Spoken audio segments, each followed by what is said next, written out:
We need to have a consequence. We also need to... Not work. Listen, I've grown up. I've grown up in some of these communities that you guys are talking about, and prison it's not a deterrent. Some of these boys, they don't fear prison. If you don't change the environment, you won't change anything, and that's the key thing. If you don't change the environment, this has been happening for years. This is Red Rum, stories about the true victims of crime. Harry Uzoka was born in Dagenham in September of 1992. His mum already had a son called Edmund, who Harry would end up growing up with, and his mum raised both boys as Catholic, and they went to All Saints, a Catholic school. Harry was a brilliant student. Not only was he a good person to be around, he was incredibly positive and a kind, genuine person. If you were around Harry, generally you were happy. But he also had an incredible skill for maths, and his focus over the next few years of secondary school were on getting better and better at maths in particular. But by the time Harry was 15, he started to rebel a bit, and one of his friends decided to go out with him, and the pair decided to rob a cash delivery van. Both of the boys were caught pretty much straight away, and Harry was convicted. And he was convicted of robbery, and he was sentenced to 4 years in a youth offenders institute. Harry didn't actually end up spending the whole 4 years there. He ended up being there for around 2 years. And whilst he was there, his older brother Edmund would come and visit him. He'd see him quite regularly. And Edmund used those visits to his brother to talk to him about recentering his life, and he would talk to him specifically about the importance of energy and manifestation. Edmund was a really spiritual person and believed that Harry could do anything he put his mind to, and Harry really listened to this. It was his big brother, and so he reflected on what his big brother had said, and he spent his 2 years that he was in this institute spending time working on himself and just trying to be a better person. And during this time, he got himself in pretty good physical shape. He was working out, he was eating as well as he could, and the discipline that he had in this area of his life really paid off. And so when he finished his time at this Young Offenders Institute, he left not as the young, immature boy that he'd gone in there as, but as this much more mature young man, really. As soon as Harry was back home, he got to work on his education, and he enrolled in a college course and started attending there regularly. And then one day in 2010, Edmund asked his little brother Harry if he fancied coming to a modelling meeting in West London. Edmund had been modelling for quite some time, and he was really well versed in how to conduct himself in these meetings and what was expected from a male model. And so he had convinced Harry to come along with him. Harry just wasn't the same. He just wasn't a natural at this. He was 17 years old. He was quite shy, quite quiet, but it was at this meeting that Agent Patrick Egbon Marshall noticed Harry. He noticed that, yes, he was incredibly shy, but he was also extremely interesting. He was charming and he had real charisma, and it really made him stand out. And it wasn't long after this that the modelling agency actually signed Harry, and Harry flew. He got a job straight away, and then he got job after job after job. He was walking London Fashion Week, he was getting castings for Nike, for Mercedes-Benz. And then in 2011, he spoke about how it had become a dream of his to model for Gucci. He was ambitious and he had his sights set really high. And he would spend the next couple of years working on this goal and a whole lot of other goals. And this life for Harry was by no means easy. He was working really long hours. He was taking time away from his family and friends. And despite his success and all of the jobs that he was booking, he was still getting rejection after rejection. Every model does. And it was a really tough job. But then in 2014, Harry was signed by a huge modelling agency, Premier, and this really helped to propel his career. And suddenly, all the sacrifices that he made seemed worth it to him because he was making good money and he was really climbing this career ladder. And on top of this, the money that Harry was making allowed him to give back to the community he'd been a part of growing up. And he really, really went all out with this. It was something that he was super passionate about. He started building a house over in Nigeria. That's where his mum was originally from. And so when his mum was older, she wanted to move back to Nigeria and just live her life out there. And so he made sure that this was going to actually be a reality for her. And on top of this, he also transferred his childhood friend £300 when he said he was really skint and he was struggling and couldn't afford food. Now that friend was the same person that Harry had robbed that cash van with all those years ago. They were from the same place, they were friends, and he would really just help in any way he could. It wasn't just this friend, he would help anyone that he could. He did numerous interviews after this about how it was his goal to become an idol for young black boys wanting to become models, but also just to be an example of someone who had made choices in the past that he perhaps wasn't so proud of, and that he had managed to turn his life around. And he wanted to show this and put this on a pedestal as an example to inspire others to do the same. By 2016, Harry's modelling career was well on its way, and he'd even appeared in Rolling Stone magazine. He was walking the runway often, and it was very much a natural part of his life now. Now, it wasn't long after this that Harry met 26-year-old George Coe. George had moved from Liberia to the UK when he was just 2 years old, and his mum was working as a chef and his dad was working as a security officer. So he really didn't have any modelling background, he didn't have anyone who was modelling in his family. Now, similarly to Harry, George found himself getting involved in the wrong crowds and making some decisions that did not bode well for his future. When he was a teenager, George was arrested for drug possession and for assaulting 2 police officers. He did eventually turn his life around, however, and he actually went on to university to study business economics. Whilst he was there, he was out one day and he was just walking along the street when he was talent scouted by someone who approached him and asked if he'd be interested in becoming a model. And so in 2014, George was signed with D1 Agency, and he worked pretty continuously after getting signed. He did magazine shoots and he started walking the runway for a number of brands, including designer brands like Louis Vuitton. Now, obviously, with George working on the modelling scene and Harry doing the same, they would often run into each other, and they got to know each other from a distance at first. They were similar castings, so even if they were just going into a job where they hadn't even booked it yet, they would often be in the same room going for those castings. And so there was a little bit of competition between them, but by all accounts, George found this quite frustrating and became quite jealous of it and felt quite negatively towards Harry. But there are no accounts of Harry feeling the same towards him.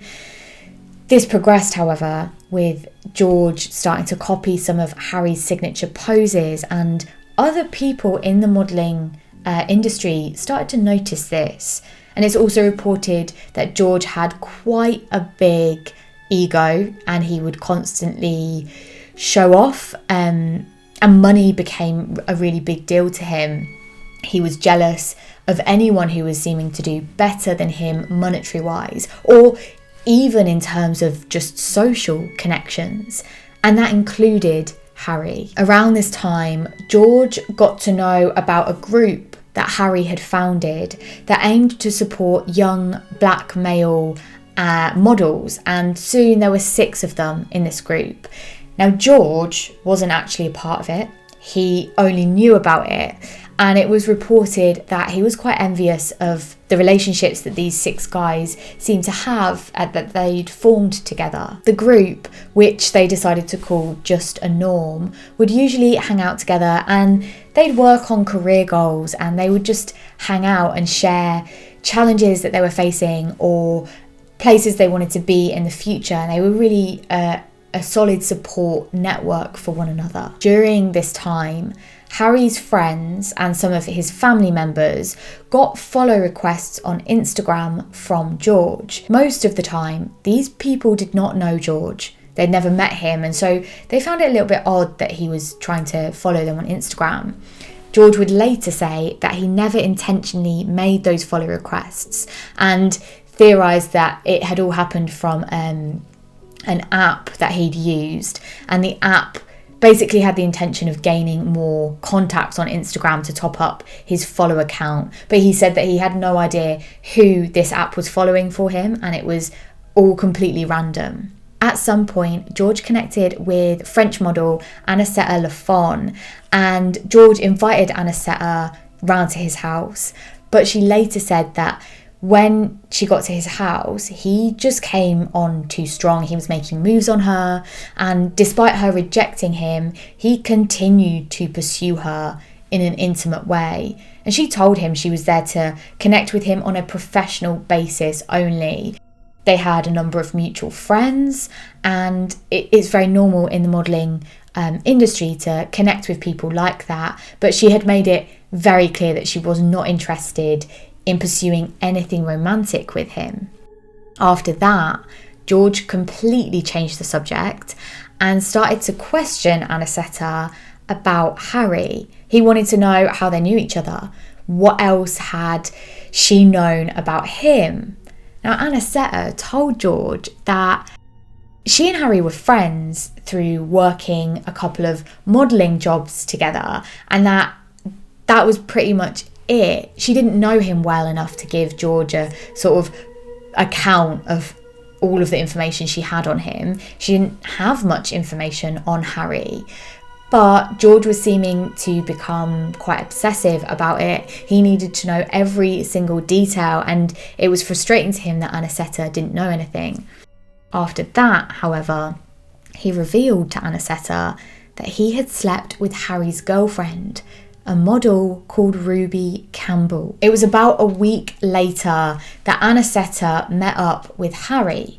Now, during this meetup, the pair had a conversation where Anicetta relayed the conversation that she'd had the previous week with George, and she said specifically about how George had said that he had slept with Ruby. Harry heard this information and he laughed it off. He did not believe it for a second. He knew that George had some kind of odd obsession with him and with his life, and he knew that this information was a complete lie. But as time went on, Harry probably realised that this was just going to keep happening again and again, and so he actually decided to call George and ask him what was going on. But this just led to George going back on his word. He completely denied the accusation and started lying about having ever said anything to Anicetta about him and Ruby sleeping together. The following day, on September the 11th, 2018, George called Harry a number of times, but Harry didn't answer. He ended up sending Harry a text asking where he was and saying that they could meet up and fight. And although Harry initially ignored George's messages, he did eventually reply, and it was clear by this point that he just had enough. This kept happening. It was continuing to happen. And so he said that he would meet and they could fight. And he texted that he was at Shepherd's Bush in West London and that they should meet there. George managed to convince 2 of his friends, Mercy and Jonathan, to come with him to find Harry. And it's reported that the 2 men weren't necessarily super keen to join, but George managed to convince them. And so George said that they should have some weapons with them, and he armed himself with a knife, and Mercy had a machete, and it's reported that Jonathan didn't actually have any weapons on him. George and his 2 friends went to West London, and although Harry and his housemate Adrian didn't know that the others would definitely have weapons, they must have assumed that they might do, because they grabbed some dumbbells from their shared flat and they took the actual weight part of them off of the pole. So they had their weapon was this sort of short pole. It wasn't necessarily going to do much harm. Now, they could have taken knives from the kitchen, but to be honest, Harry and Adrian's behaviour really speaks to two individuals who were participating in the confrontation with the aim to end George's persistent behaviour rather than actually wanting to cause any real physical harm. If they wanted to cause them actual harm, I think they would have just equipped themselves with more dangerous weapons, to be honest. Once they were outside, Harry saw George and he shouted out to him. At this point, George's friend Jonathan then ran off after Adrian, while George and Jonathan made their way over to Harry and blocked him off between a sort of fence and two cars. Harry then used the dumbbell pole to swing at George and at Jonathan, trying to fend them off, but it was no use. George managed to dodge the dumbbell bar, and then he swiped the knife towards Harry, quickly catching his chest once and then plunging the knife back into his chest a further 2 times, this time piercing his heart. Harry staggered away from the 2 men and towards the flat, but he didn't make it far before he collapsed onto the ground. And then Adrian, who had escaped towards the flat just moments earlier, called for the emergency services. They arrived quickly and they did attempt to save Harry's life, but he was pronounced dead soon after their arrival. George and his 2 friends, Mercy and Jonathan, don't know at this point that Harry has died, but they do know that he got stabbed and they know he's in trouble. So after they fled that area, the scene of the crime, CCTV tracks them running towards this doorway and waiting here, trying to stay out of sight. There are over 942,000 CCTV cameras in London.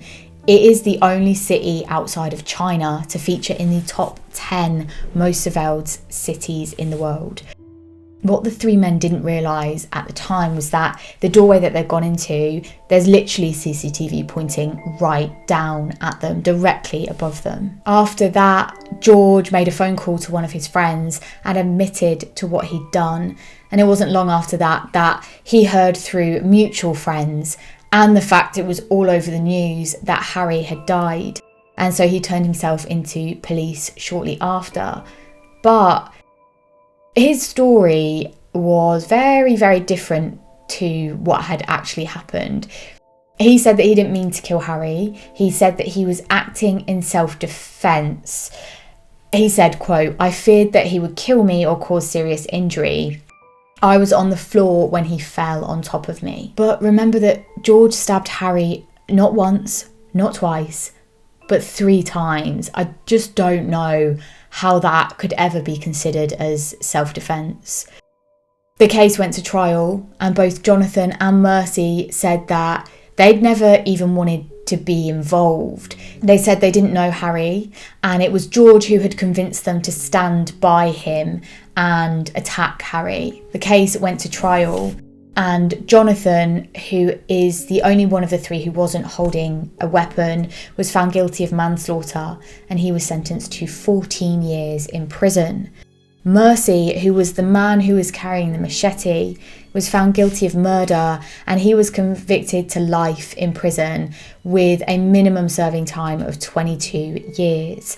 And finally, George was also found guilty of murder, and he was given a life sentence with a minimum of 25 years. There's been an overall increase of crime rate, especially in knife stabbings specifically, from 2010 to 2018. And the Mayor of London, Sadiq Khan, said that offenders will be targeted with tracking GPS devices for a year after their release from prison. But things really don't seem to be getting any better. Just this year, in fact, just 2 months ago at the time of recording this, and we're in September now, 16-year-old Rahan Ahmed Amin was in East London, and he was attacked and he suffered a knife wound to the heart, so very similar to Harry. He was transported to hospital very quickly, but he died shortly after, and another teenager was charged with his murder. It's a 16-year-old boy who has been murdered by another teenager. Now, Harry was murdered in 2018, and this is 2023, and knife offences in London have gone up by 16%. In fact, London accounts for about a quarter of total knife crimes in the whole of England and Wales. Thank you so much to username Jenny Starry for this suggestion. It's a case that I hadn't heard of. It's back in 2018, it's fairly recent, but yes, I'd never heard of it, so thank you so much for this suggestion. If you have a suggestion, make sure to pop it in the comments down below. If you would like to hear more episodes of Red Rum, please head over to anywhere that you get your podcasts. We put out one a week on podcast channels, and a lot of the time it's the cases that we do on the Red Rum YouTube channel, but sometimes there's other ones there. I would not suggest starting at episode 1 because, my lord, I was taking a while to find my feet there. So I would say maybe skip the first 50 episodes because they're not great. They're not bad. They're interesting. Look, we all learn. We live and we learn. We live and we learn. But yes, hopefully you'll enjoy those. Otherwise, I'll see you next week for another episode of Red Rum.